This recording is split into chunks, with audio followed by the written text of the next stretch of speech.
He was asked about his favorite women's basketball player. Listen to this. Who's your favorite women's basketball player? Caitlyn Clark. Really? Yeah. You don't like Paige Bueckers? No. She's okay. I didn't see her playing in the women's NBA, so. She just got drafted. Number 1. Dallas. He used to play in Dallas, which is where Paige Bueckers plays. A reputable basketball publication in Bleacher Report stating that Paige Bueckers led the nation in assists twice in her college career. She has been top 15 once. She was 63rd last year when she led the nation assists. Georgia Amor, who had more assists than Paige, did not lead the nation assists as well. It is literally the media just lying. They are literally just lying. Not only is it eradicating Caitlyn Clark, it's eradicating Serena Sundell. Like if you look at Paige Bueckers' seasons, or if you look at last season, Serena Sundell averaged 0.4 assists more than Georgia Amor, but nearly 3 assists more than Paige Bueckers. There's another trading card that sold for an absurd amount of money. You'd have to pay $244,000 to have gotten that card. Let's get to Luka Doncic, who of course plays for the Lakers now after having been traded. Who's your favorite women's basketball player? Caitlyn Clark. You don't like Paige Bueckers? Quote, shrugs. She's okay. Haven't seen her play in the WNBA, so, and when he sees her play in the WNBA, he won't be that impressed either. When it comes to motion, when it comes to moving the needle, we all know the one that does that in women's sports, and that is Caitlyn Clark. She continues to set ridiculous numbers all over the place. And this is from Bleacher Report, ranking the rookies by a WNBA expert. This is just lying. Their season, she's been flirting with 4 assists. And this past season, she also led the nation in assists with 4.6 assists. So Paige Bueckers led the nation in assists with 4.6 assists per game. She was 63rd. So when Caitlyn Clark was still in college, and Caitlyn was 2 entire assists ahead of second place. And Georgia Amor was 4th. Not only do I not think Paige is going to move the needle, I don't think she's going to flutter it. I don't think it's going to vibrate slightly. Why hasn't Middle America given Paige Bueckers the Caitlyn Clark treatment? Paige Bueckers is woke as hell. She's gonna come into the league and join the WNBA activism. She's probably not gonna be embraced over that because we are sick of it. 2020-21 season, when she said Paige led the NCAA in assists, it was Aleta and Caitlyn was 3rd with 7.8 assists per game. Paige averaged 5 and I think she was 15. If you look at all these seasons, first season Paige was 15. The second season Paige played, Caitlyn Clark led the NCAA in assists with 8 assists per game. Paige did not play in 22-23, and in 23-24, Caitlyn Clark is 2.1 entire assists ahead of Georgia Amor, who she said led NCAA in assists. Who's your favorite women's basketball player? Caitlyn Clark. Luka Doncic, the Slovenian superstar, didn't hesitate, didn't even blink. Caitlyn Clark. That's the name on everyone's lips, the name that's changing the game, the name that's making even NBA legends sit up and take notice. Caitlyn Clark isn't just playing basketball. She's rewriting the rules, breaking the mold, and turning the WNBA into must-see TV. And while her meteoric rise has been celebrated by millions, there are some, those clinging to the old ways, the old guard of women's basketball, who are resisting the change, desperately trying to downplay her achievements and maintain the status quo.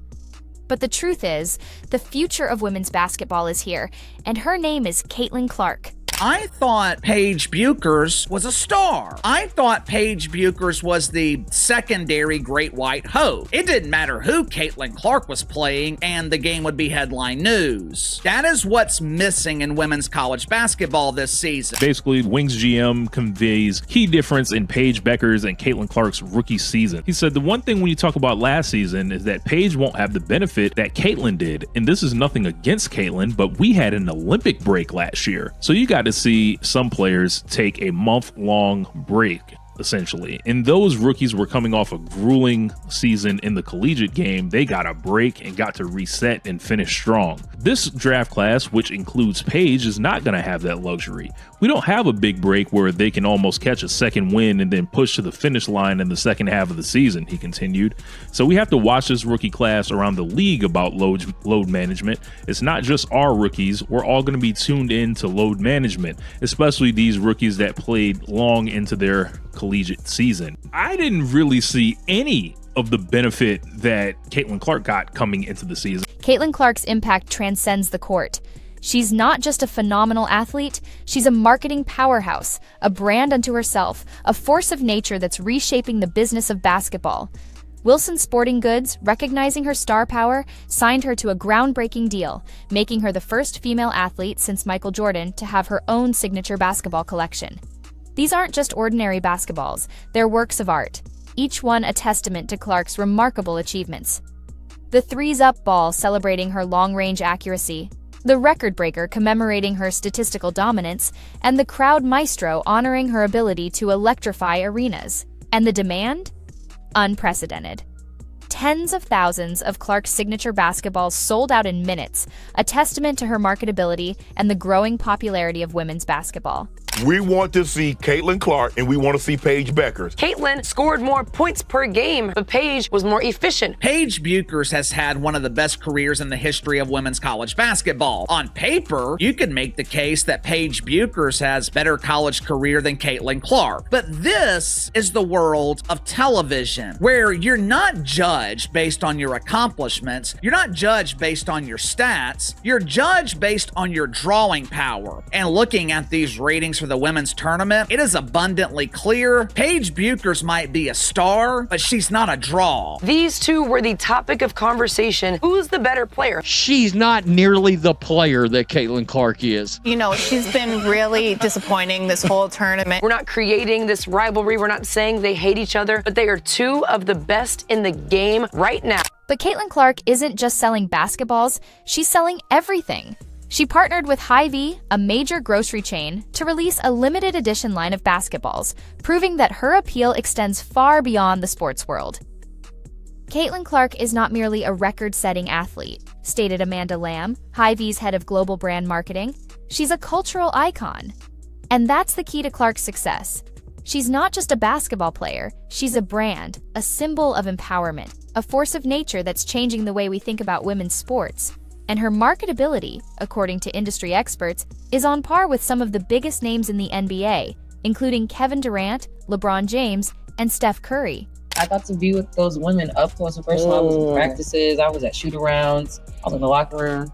That's I was doing great experience, though. So you was able to get a real close view of what it was like to be a WNBA player at that time. Yeah, and it was like not glamorous at all, but I was a kid, so to me, I thought it was like the most amazing thing ever. Right. But when you have conversations with like Taj and stuff like that, they're like, that was a mess. It was ghetto, it was bad, it was a mess. Yeah.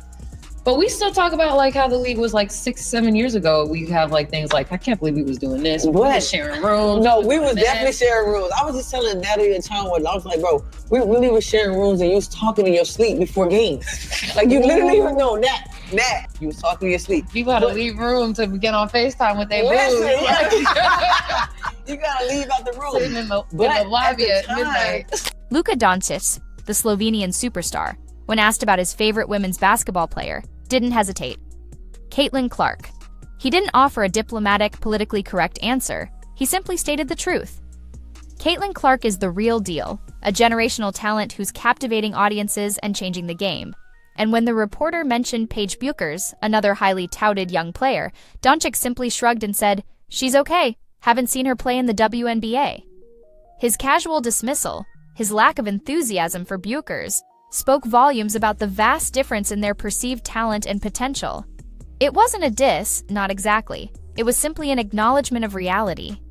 Caitlyn Clark is a phenomenon, a player who's already making a significant impact on the WNBA, while Paige Bueckers, despite the hype surrounding her college career, has yet to prove herself at the professional level. So basically, we know Natalie Esquire, a serial hater when it comes to the Caitlyn Clark fan base. She's pretty much a driving force behind a lot of the drama that take place in the media. You have other people like Sabria Whitaker, You have so many people out there, and people like this, the committee, which is, a group of really, really strong women's basketball fans on Twitter, they have influence. Dawn Staley flew 2 members of the committee to South Carolina's opening game in Paris, okay? So they're calling old guard WNBA fans the committee. These are the same people that is pushing race narratives. These are the same people that is bashing Caitlyn Clark. These are the people she's talking about. And that's where the controversy begins.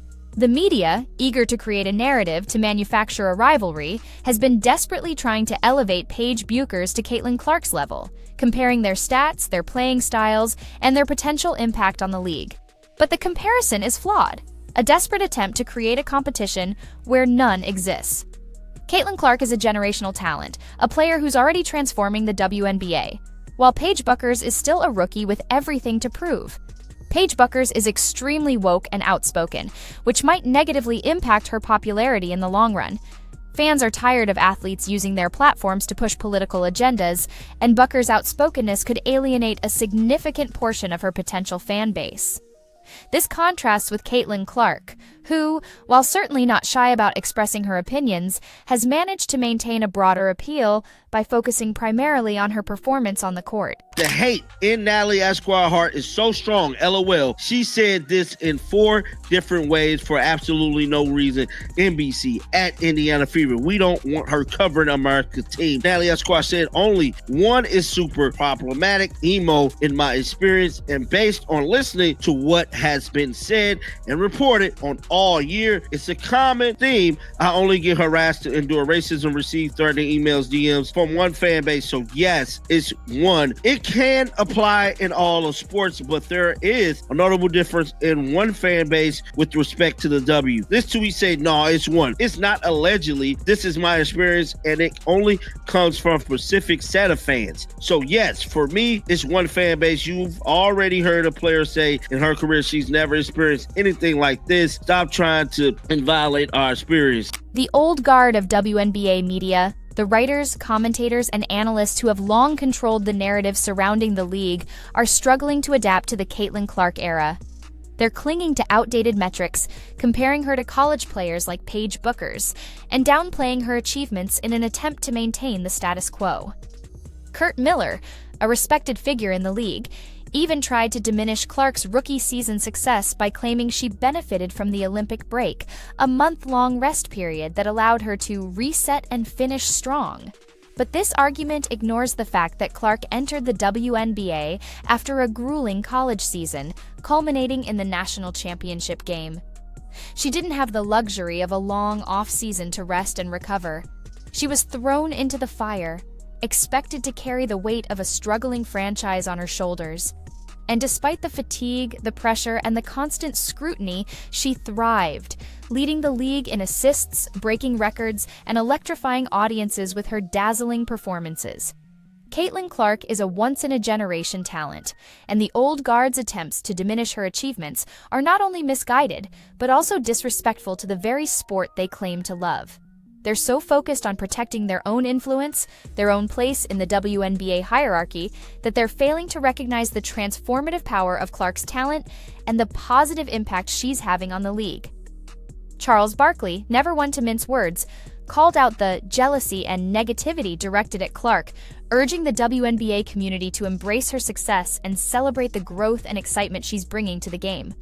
All they can think to do is infer, insinuate racism, just claim racism. Ratings explode. A lot of Caitlyn Clark fans, and so many of them are not white. It's just insulting to assume that that's the case to the people that aren't white, to the Black Americans that do love Caitlyn Clark. Eaton Thomas contrasts how white Americans view the two based on stark differences in speaking out against racial injustice. Quote, perhaps it's because unlike Clark, Bueckers has always been outspoken about issues off the court, Thomas wrote in a Guardian article. At the 2021 ESPYs, Bueckers was named the College Athlete of the Year. She used her acceptance speech to celebrate and honor Black women in particular. In Bueckers' famous ESPYs speech, she used her platform to recognize those who didn't get the same recognition as her, specifically highlighting Black women. While Black America cheered Bueckers, it seemed like mainstream white America, a demographic once viewed her as, in her words, a media darling, weren't signaling out her praises. Is it a coincidence, or maybe because her injuries have made people forget her greatness as an athlete? But she's back from injury, and now why aren't people focused on Bueckers as they were Clark last year when she was tearing up college basketball? Maybe if Bueckers had delivered a more vanilla ESPY speech, things would be different. This is a completely embarrassing article. Caitlyn Clark is a worldwide phenomenon whose playing style has drawn a level of hype that hasn't been seen in basketball in a decade. Caitlyn Clark's impact on the WNBA isn't just about her on-court performance.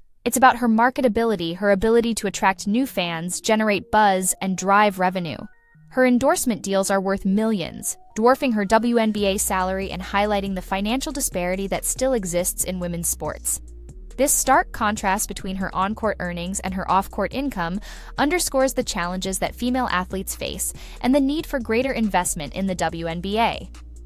Caitlyn Clark's success is a wake-up call for the league, a sign that women's basketball can be just as marketable, just as lucrative as the men's game. And it's forcing the WNBA to rethink its business model, to embrace the power of individual star power, and to invest in the marketing and promotion of its athletes. The old guard of the WNBA, those who have long controlled the narrative and dictated the league's direction, are feeling threatened by Caitlyn Clark's rise. They're clinging to the old ways, the old metrics, the old narratives, desperately trying to maintain their influence in a world that's rapidly changing around them. They're resentful of Clark's success, her marketability, and the attention she's receiving from fans and media alike. They see her as a disruptor, a threat to the established order, and they're using every tactic they can think of to try to diminish her achievements and maintain their own relevance. But their efforts are futile.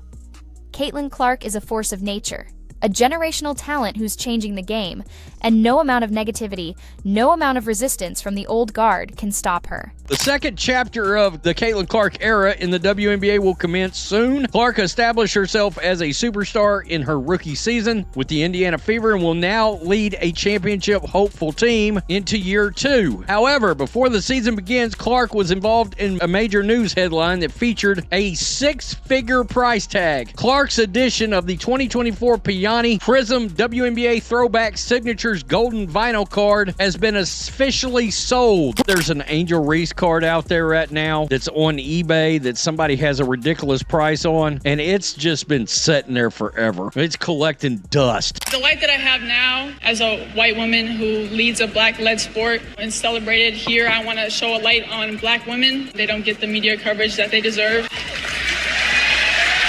They've given so much to the sport and the community and society as a whole, and their value is undeniable. The WNBA, last season, the postseason awards, 80% of the winners were black, but they got half the coverage as the white athletes. So I think it's time for change. Sports media holds the key to storylines. Sports media and sponsors tell us who is valuable, and you have told the world that I matter today, and everyone who voted, thank you. But I think we should use this power together to also celebrate black women. Don't you realize these black girls all paved the road that she's traveling, that these black women built the WNBA, that these black women carried women's basketball, and now all the racists love women's basketball because they're racist and they have Caitlyn Clark. Just not true. And then there's Michael Jordan, the greatest basketball player of all time, a man whose name is synonymous with excellence, has given Caitlyn Clark his stamp of approval. Mike Breen, the iconic voice of the NBA, compared Clark to Jordan, LeBron James, and Steph Curry, a trio of NBA legends who have redefined the game and captured the imaginations of millions. This comparison, coming from such a respected figure in the basketball world, isn't just a compliment. It's a validation of Clark's extraordinary talent and a recognition of her potential to become a true icon of the sport. She's doing rating-wise for the WNBA what Michael Jordan, LeBron James, Steph Curry have been doing for the NBA, Breen observed. And he's right.